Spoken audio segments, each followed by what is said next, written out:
South ఇండియాలోనే అతి తక్కువ ధరలకి రత్నాలనందించే ఏకైక సంస్థ 6JVR. తెలంగాణ అసెంబ్లీ సమావేశాలకు ముహూర్తం ఫిక్స్ అయింది. ఫిబ్రవరి 8 నుంచి తెలంగాణ బడ్జెట్ సమావేశాలు జరగనున్నాయి. ఈ నెల 10న ఓట్ ఆన్ అకౌంట్ బడ్జెట్ సభలో ప్రవేశపెట్టనున్నారు.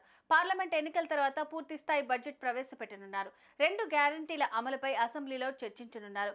గ్రూప్ 1 పోస్టుల భర్తీపై శాసనసభలో చర్చించే అవకాశం ఉంది.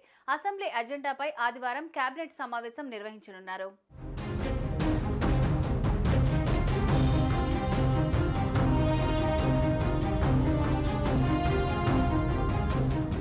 ఇక ఈ నెల 4వ తేదీన తెలంగాణ కేబినెట్ సమావేశం కానుంది. తెలంగాణ రాష్ట్ర బడ్జెట్ సమావేశాల నిర్వహణతో పాటు కాంగ్రెస్ ప్రకటించిన 6 గ్యారంటీలోని 2 స్కీమ్ల అమలుపై ఈ భేటీలో చర్చించనున్నారు. సాయంత్రం 5 గంటలకు సెక్రటేరియట్లో సీఎం రేవంత్ అధ్యక్షతన ఈ భేటీ జరగనుంది. కేంద్రం ఈ నెల 1వ తేదీన మధ్యంతర బడ్జెట్ను ప్రవేశపెట్టింది. దీంతో దానికి అనుగుణంగా రాష్ట్ర బడ్జెట్పై ఎలా ముందుకు వెళ్లాలనే దానిపై కేబినెట్లో చర్చించనున్నారు. కేంద్ర మధ్యంతర బడ్జెట్లో రాష్ట్రానికి ఏమేమి వస్తాయనే దానిపై క్లారిటీ రాలేదు. దీంతో రాష్ట్రంలోనూ మధ్యంతర బడ్జెట్ను ప్రవేశపెట్టాలని భావిస్తున్నట్లు సమాచారం. మధ్యంతర బడ్జెట్ ప్రవేశపెడితే వారం 10 రోజుల పాటు అసెంబ్లీ సమావేశాలు నిర్వహించే అవకాశం ఉంది. ఈ అసెంబ్లీ సమావేశాల్లోనే ప్రభుత్వ ఇరిగేషన్ పై శ్వేతపత్రం రిలీజ్ చేయనుంది.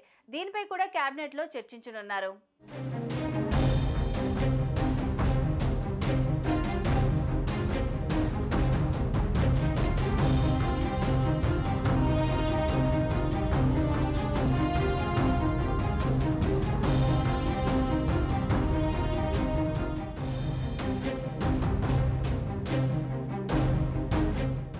ఈ నెల 8వ తేదీ నుంచి తెలంగాణ రాష్ట్ర బడ్జెట్ సమావేశాలు నిర్వహించాలని తెలంగాణ రాష్ట్ర ప్రభుత్వం యోచిస్తోంది. 9వ తేదీన గవర్నర్ ప్రసంగంపై ధన్యవాద తీర్మానం చేయనున్నారు.